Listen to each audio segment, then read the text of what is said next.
Thanks so much for having me here. It's a pleasure to share my story today.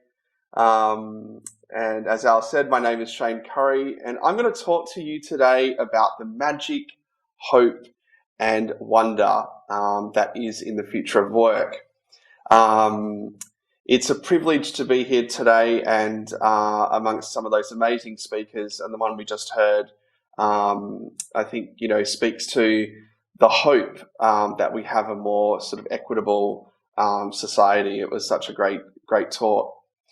So before I start, I'll tell you a bit about myself first. So when I left school, I studied fine art and visual communications, which took me into a career in media, working primarily in publishing, where I focused on lifestyle and luxury titles.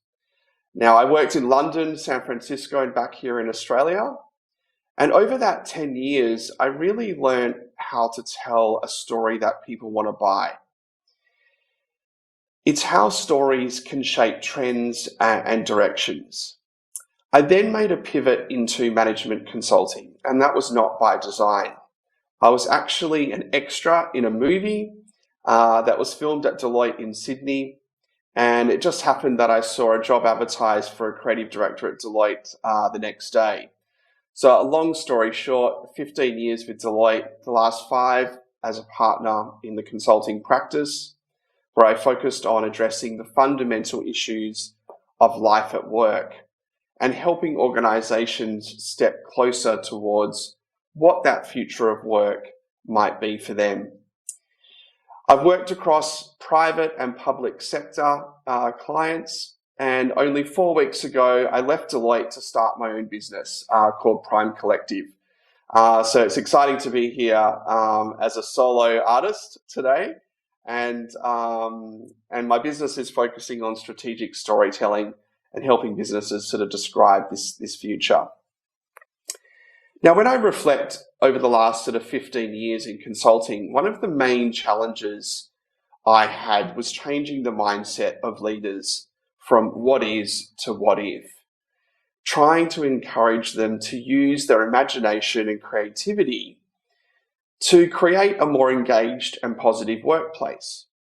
Now, trying to help them let go of what it is that they have right now, and really trying to enable them to imagine what things could be. Now, as a designer, I take this mindset for granted. We're taught to start at the end and then design backwards, which means you start with what if. So I thought it would be nice to start my presentation today with what if. What if things turned out okay? And let me begin with a short story. So I wake up well rested and the sun is shining through the windows into our small apartment that my partner and I call home. I wake my partner and my dog and we go about doing our daily mind and body exercise routine.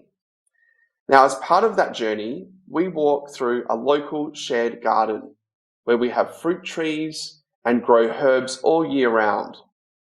The air smells of spring. We feel prepared for the day of work in both body and mind. It feels very different going to work than it did 10 years ago, when most workplaces decided to get rid of individual performance reviews and started measuring how well you work as a team. And the definition of value goes far beyond only profit and customer sales. Value is now defined by your creativity and how well you collaborate, how well you are making a difference in the world, not just for the customer, but also for your local community, even within working in a global company. Now, this new way of measuring performance has given us the space to work without boundaries, and we've started to focus on innovation and learning new skills, constantly adapting and changing to the world around us. Now, my workplace is focused on playing to my strengths and what intrinsically motivates me. I'm in a diverse team and everyone feels included, regardless of your discipline or background. Productivity in the workplace has risen by 210%, allowing the working population to reduce their hours. Now, I call into work. I'm only working a half a day today. And as part of my 3-day working week, which was adopted nationally 10 years ago, along with a universal basic income, which has resulted in much lower levels of anxiety and stress across all of the income levels. People spend free time working on community projects and enjoying their lives. Some of my work buddies are away today. We launched a scheme where up to 10% of employees at any given time are embedded in the local community, offering marketing, financial planning, and project management skills to support local business to make our city more resilient. Now, when I finish at 12 noon, I'm going to what we call at work an Imaginarium. A few years ago, leaders in our organisation, not aligned to any particular department or skills, brought together a group of people to focus on creativity across the entire business. They even appointed a Chief Imagination Officer that supports and inspires the imaginations of all the employees and helps enable them to bring their ideas to life. Now, when I reach home at the end of the day, the artificial intelligence has become so sophisticated that it automatically summarizes my activities and contributions, ready for my coworker to pick up and continue with the work when it suits them. Now, later that night, I settle down to sleep with a feeling that the future is rich with possibility. Now, this story sounds made up, doesn't it? And it is, mostly. This is my story of imagining the future of work and how things turned out okay. Of course, this imaginary life isn't perfect. People still have conflicts of opinion, varying degrees of work ethic, and people have bad days. And this vision is likely to be different to your story of the future of work and how things turned out okay. But the reason I started with this short story is because we need to hear more stories like this. As Shekhar Kapur says, we are the stories we tell ourselves about ourselves. And in other words, we become the stories we tell ourselves. If only we could take a more romantic view of the future. What if we started today a movement of romantics in business? As Tim Lieberich perfectly points out, the value of choosing intimacy over transparency, mystery over clarity, devotion over data, vulnerability over control, delight over satisfaction, and love over like. Now, if we look back at the Romanticism in the 18th century, it was characterized by its emphasis on emotion and experience for everyone, not just rich people. What if we were to create a similar movement but in business, making the workplace filled with more satisfaction and delight for everyone?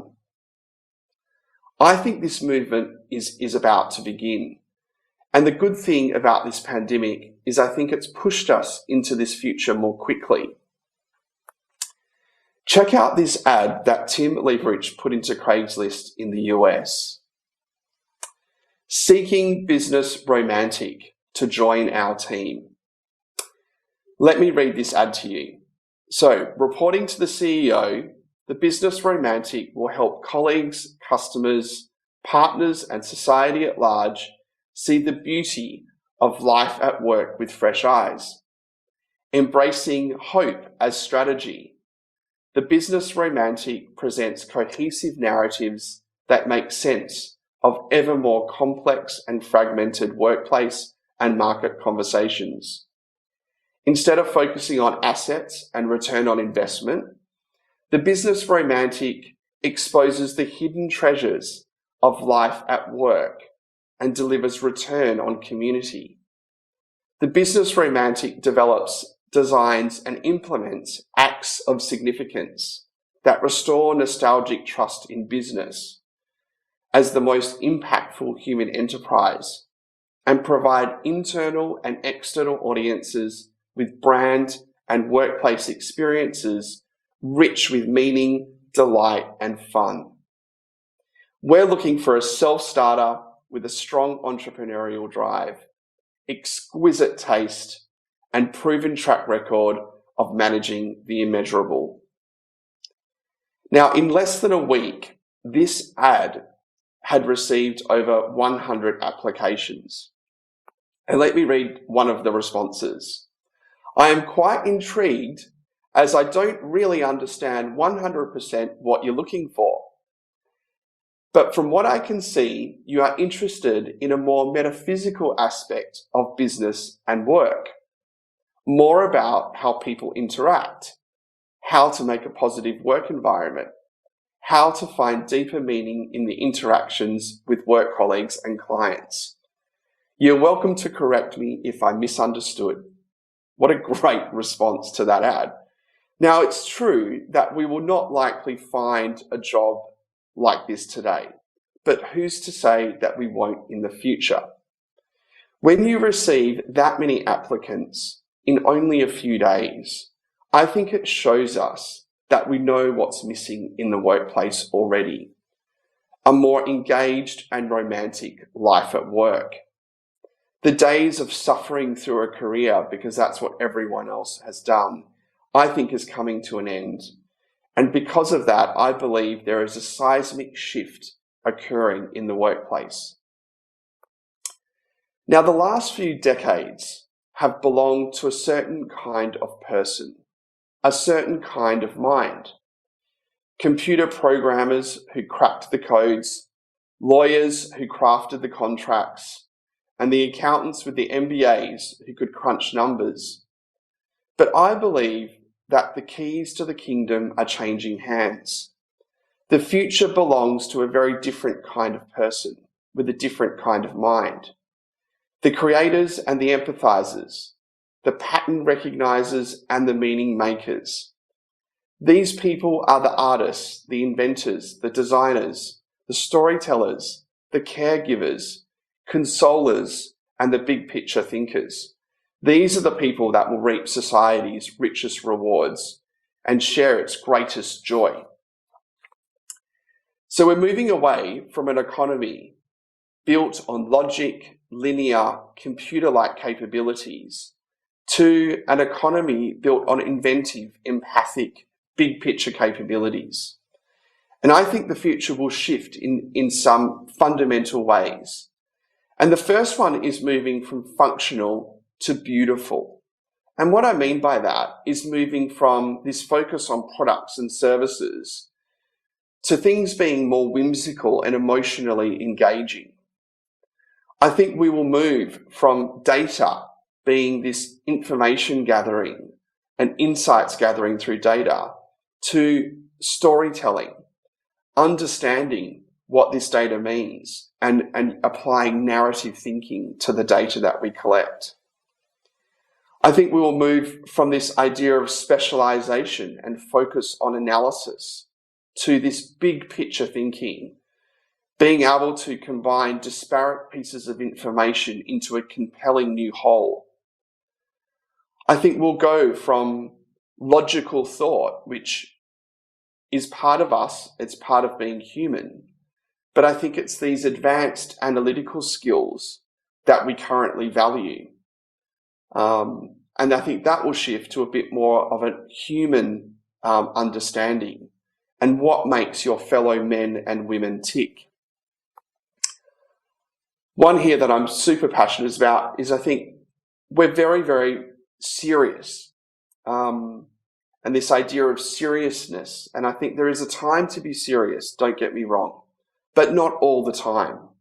I think we'll see a lot more playfulness in the workplace. And there is ample evidence that points to the enormous professional benefits of laughter, lightheartedness, games, and humour. And lastly, I think we'll move from material to meaning. So not just the accumulation of material possessions, but to meaning makers, more of a significance on purpose and personal fulfillment. Now, if these capabilities is what we might start to see in the future, the next question I ask is, what if the capabilities of the future, if leaders in organizations started to prioritize a concept like imagination? Now, most organizations shaping the world today are primarily focused on everlasting profit, global dominance, no matter how toxic or how ridiculous or how contrary these are to the values that most people share. In Australia, we've seen performance bonus structures within an organisation create the behaviour in the employees that actually take advantage of the most vulnerable people in society. It's horrifying to think that these simple processes and systems in an organisation can create such behaviours. If you haven't seen Social Dilemma on Netflix, it's horrifying what these big technology companies in Silicon Valley are doing. It'll make you want to throw your phone away, I can guarantee it. What if our leaders cared about harnessing the collective imagination to solve some of our greatest challenges? Now, I've seen this, I think this would work particularly well in the public sector, where I believe we have the biggest opportunity for creativity, both unleashing the employee, but also the citizen in how we overcome some of these challenges that we face. What if our leaders were to put their attention on how work works? If you think about the structure of an organization, we have departments like finance, strategy, product, IT, customer experience, and HR. And HR, I think, primarily looks at things like performance metrics, payroll, or resourcing. What if there was a team responsible for how work works? I've never seen a department focus on this, and I think it's a huge gap in our organizations. What if leaders valued imagination when developing a process or a system? Now, I've seen an organization dictate to a department that you need to cut your costs by 20%, which resulted in the transfer of tasks to the employee to save on headcount. Now, what that did was it created less productive, more frustrated, and a less engaged worker. Only if we engaged the imagination of the workers to solve that problem, rather than being a slave to that spreadsheet. What if leaders nurtured working conditions that allowed all employees to flourish? I've seen preferential treatment in certain departments in nurturing creativity and imagination. Some of the most creative people I know have backgrounds in engineering and accounting. Leaders should embrace creativity as a basic work skill across the entire workforce. Now, I know how absurd this sounds given our current state of affairs, but people are doing research on this already. The RSA, which is the Royal Society of the Encouragement of Arts in the UK, suggests that there are 3 core principles that underpin a culture of ideas and action. The first one here is people should be able to explore issues from a range of perspectives based on sound argument rather than personality. The second point here is people in the workplace should be willing to talk and listen with civility and respect. And the third point is people should represent a range of backgrounds and perspectives across the general population. Now, I know we've heard in this conference how diversity, inclusion is important. And I think in these points here, I think it just highlights how diversity in the workplace is really a kind of hidden competitive advantage. Now, I believe these are all signs. When you see research like this occurring, they're all signs that we're at a tipping point in how we reimagine life at work. Now, if there is a consensus about anything in today's sort of fractured world, is that the future is looking like it's going to be pretty tough. We have unprecedented levels of anxiety, especially among young people. It really is feeding a crisis in mental health. There's a rise of nationalism over collaboration and tolerance, which is happening right across the world. There is catastrophic climate change, and this is beginning to feel very real, especially if you're living in the east coast of Australia or the west coast of the US. And not to forget the global pandemic, which each country is fighting in different ways with varying degrees of success. The future, to say nothing of the present, is looking pretty grim. So what I'm calling out today is that we have the opportunity to tell a different story about the future and about the future of work.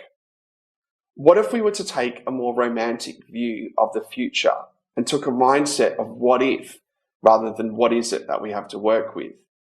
And we started to learn the skills to prepare us for a different kind of future. We might be able to move that little bit more quickly towards a future that we all love and want. So I wanted to conclude this presentation with an exercise called Back to the Future. And I want you to imagine that you're 85. And thanks to technology, you can actually look back at any day in your life and review it.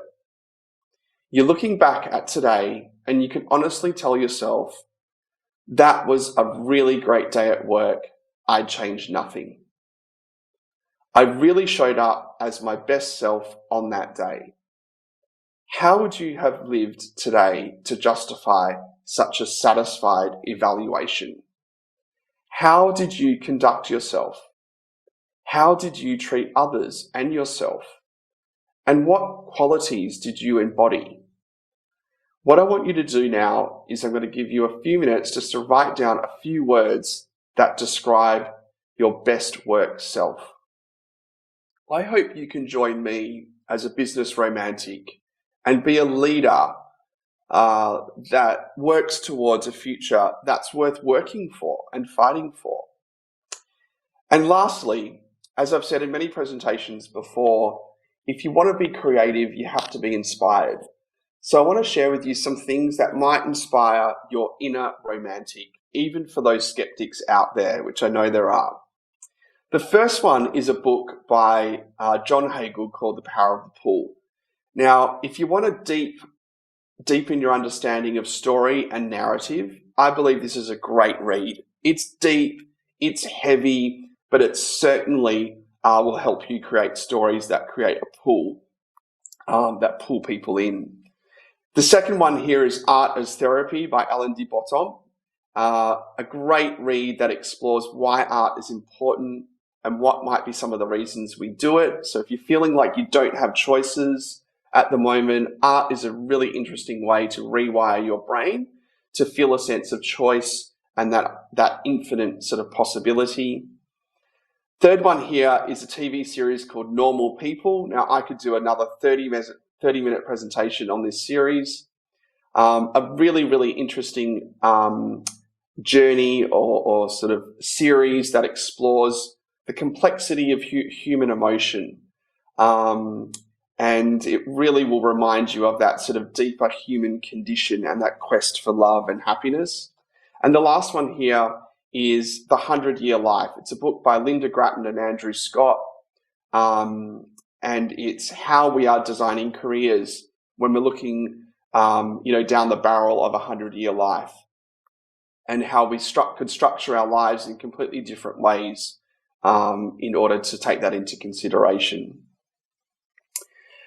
Now, lastly, you might have enjoyed some of the images throughout this presentation, which is from the 1920s, which actually is a post-pandemic. So after the pandemic in 1918, there was actually an arts and crafts movement that began as a reaction to this sort of industrialization. And I think if we look at that as a kind of sort of metaphor of what we're in today, is maybe we're just on the cusp or on the verge of another romantic sort of creative revolution. But thanks for listening. It was a privilege to tell my story. And over to you, Al. Shane, that was fantastic. I was actually, as I came on, I was doing my homework over here. I was writing down what my best day represents. I came up with, unsurprisingly, kindness, curiosity, creativity, and courageousness, and celebrating others. And Beautiful. those are what I ask of my kids every evening, and have been doing so since they were yay big. So trying to be consistent, but you have a beautiful narrative there, my friend. It was very inspiring, and I love the hopeful nature of it, and it creates space for us to move. I think so many of us are just kind of feeling constrained, and both in reality, our inability to be mobile at this time, but also just the uncertainty is kind of constraining, and you're just opening up to possibilities. So kudos to you for bringing that narrative forward. I have a couple questions for you, if you allow me. As we Please. go forward, leaders are trying to keep the wheels on the bus, right? And they're trying to, make sure people are getting paid, that they're selling stuff, that they're just surviving. So to create the space to have this exploration, when is it too soon? When is it too late? What would you advise those who are saying, hey, we're not there yet, we're not ready? What would you say to those people who have that way of thinking right now? Yeah, that's a good question. Look, I think it is tough out there. And I think it's a choice that every leader, I think, has to make, is you can take a kind of fixed mindset, I think, to the day-to-day, or you can take a growth mindset. And I don't think hope and positivity costs anything extra. I think it's much more about a mindset shift. And whilst, times are stressful, and leaders have stressful jobs that need to make some really difficult decisions. And I've worked with leaders who have done that firsthand. But I still think there's, doing speech writing for some CEOs recently, I think, although the message is hard, I still think there's hope. So I think it's purely about a lens that you take. Yeah. Well, I want to put on that lens. So give me some of those glasses that you No, and it does take. The other question I was going to ask, I was hesitating, but I'm going to ask it, is I have really explored this notion of space over the past couple of years, but certainly with COVID. And because we need space physically, many of us are working from home, but we also need space mentally to actually get away from the kind of survival mode that we're in. And so if someone's trying to create space for themselves to actually open themselves up to the possibility that, hey, there's really some good that can come out of this, and I'm going to focus on that and navigate towards that, as opposed to having this daunting feeling on my shoulders the whole time. What would you say to them about creating space for themselves? Do you know what I would say is, to create space, I don't think you can use the tools that you've traditionally used before. I think you need to disrupt the way that you create the space in your mind. And I think, like that saying goes, if you want a different outcome, you need to do things differently. And, it was interesting. I went to a life drawing class recently, and the organizer said to me, it's the busiest Wednesday night that they've ever had. And I think that's telling me something about society. And I think if I was trying to make the space, you need to do something different. You need to push Mm. your mind into a different space. And, going to a life drawing class, even if it's not about if you can draw, it's not about, I think just creating those new experiences is what will give you the space to, I think, find the sort of magic, hope and wonder that is all around you. Yeah. Mm.